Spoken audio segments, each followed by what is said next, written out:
Le Hamas est donc sorti dans une action de guerre contre Israël parce qu'il y a une guerre entre les Palestiniens et les Israéliens, et c'est le sujet de tout ce qui se passe là-bas. J'ai condamné la violence dont je savais qu'elle allait instantanément se déchaîner.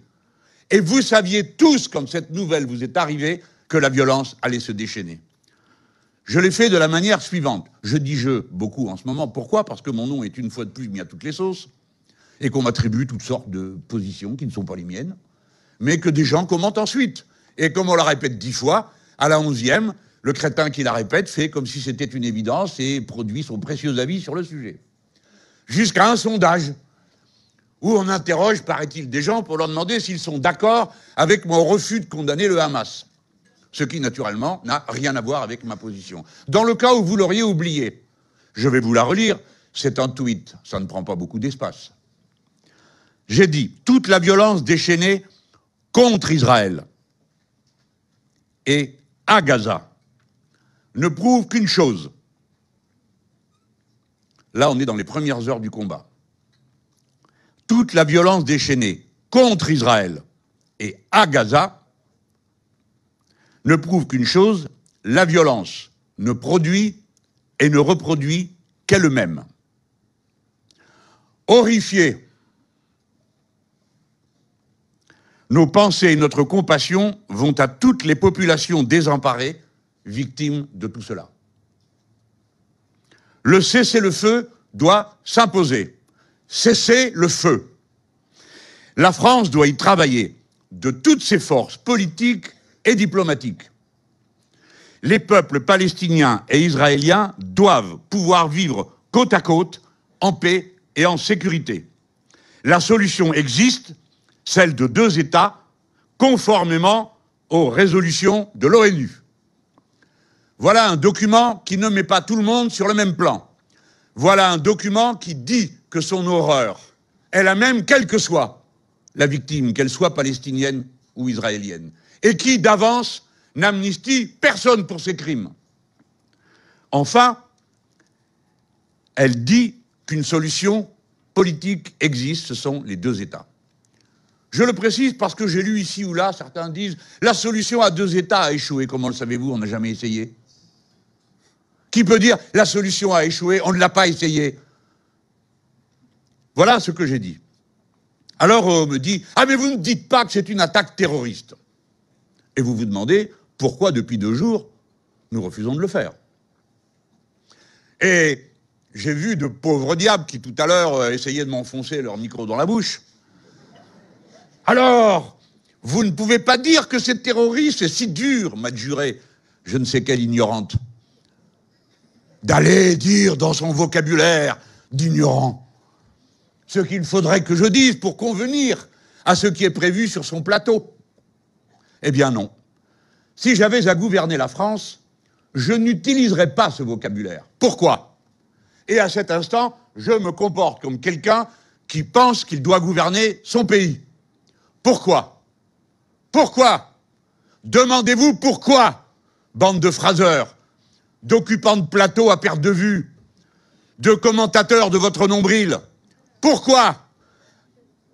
J'imagine que vous me reconnaissez à un certain niveau, au moins un QI égal au vôtre ou à la moyenne, ou légèrement en dessous du vôtre. Pourquoi? Parce que si nous acceptions de caractériser comme terroriste une action de guerre, nous la soustrayons au droit international. Le droit international ne prévoit aucune dénomination de caractère terroriste. Les 2 seules organisations qui ont été montrées par l'ONU comme organisations terroristes sont Al-Qaïda et Daesh. Point final. Si nous voulons que ce que nous appelons des crimes de guerre soient poursuivis et jugés, il faut les appeler par le nom qui permet de le faire.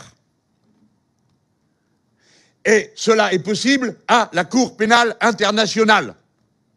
Mais alors, perroquet de la bonne conscience, il vous faudra noter dans vos précieux commentaires que l'accord, le traité qui installe cette CPI, a en effet été signée par Israël, mais pas la convention qui instaure cette cour.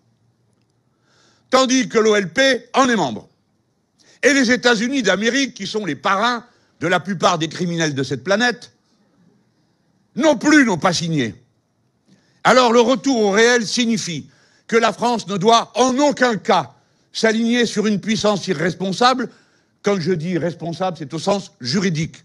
Les États-Unis d'Amérique ne sont responsables de rien et devant personne, car sinon ils passeraient leur vie à la CPI.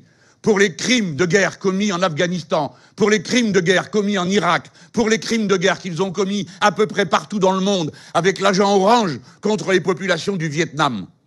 Nous n'avons pas de leçon de morale à recevoir de tels gens. Nous appelons crime de guerre tout ce qui consiste à prendre en otage une population civile désarmée ou à l'assassiner, comme le Hamas l'a fait sur le territoire d'Israël s'il est confirmé les abominations dont on nous parle dans les kibboutz. Jamais, d'aucune façon, si peu que ce soit, nous pourrions approuver ou supporter de tels crimes ou les mettre sur le compte de la lutte. Ce n'est pas lutter que d'assassiner des gens désarmés. Ce n'est pas lutter que de tuer des gens comme s'ils étaient collectivement responsables. Tout le raisonnement humain, la dignité de la politique consiste à ne jamais accepter le principe de la responsabilité collective, quel que soit le lieu, quelles que soient les circonstances. Selon les droits de l'homme, les droits de l'être humain, la responsabilité est toujours individuelle et chacun répond de ses actes, pas de ses convictions, de ses actes. Si bien que si notre droit prévoit en effet la reconnaissance d'actes terroristes, à échelle internationale, les actes qui sont connus et susceptibles d'être jugés sont des crimes de guerre ou des crimes contre l'humanité.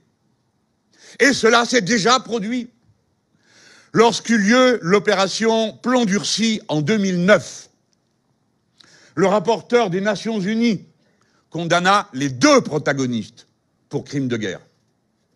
Parce que les deux s'étaient emparés de populations civiles pour les persécuter.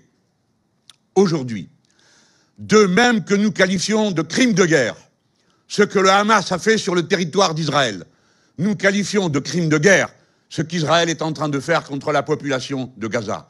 La France est un pays libre, elle dit ce qu'elle veut, comme elle veut, quand elle veut, si elle veut remplir le seul office qui soit le sien dans cette circonstance, c'est-à-dire proposer sa médiation.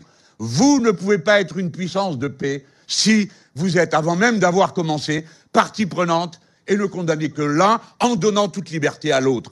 Car si nous sommes dans une lutte contre le terrorisme, nous sommes dans le choc des civilisations. Nous sommes dans la lutte du bien contre le mal. Et donc cela signifie l'ouverture du droit à la vengeance. La vengeance n'est pas la loi, n'est pas le jugement. Voilà pourquoi nous parlons comme nous parlons, de crimes de guerre et de rien d'autre. Et depuis quand crime de guerre est une imputation d'un niveau plus tendre que terrorisme? Depuis quand crime contre l'humanité est une douce euphémisation du terrorisme? Non, c'est l'inverse. C'est au contraire sa caractérisation précise. Car voyez-vous, quand on dit crime de guerre, c'est comme si on faisait comme si toute guerre n'était pas un crime. Le crime de guerre, c'est un stade de plus dans l'horreur de la guerre.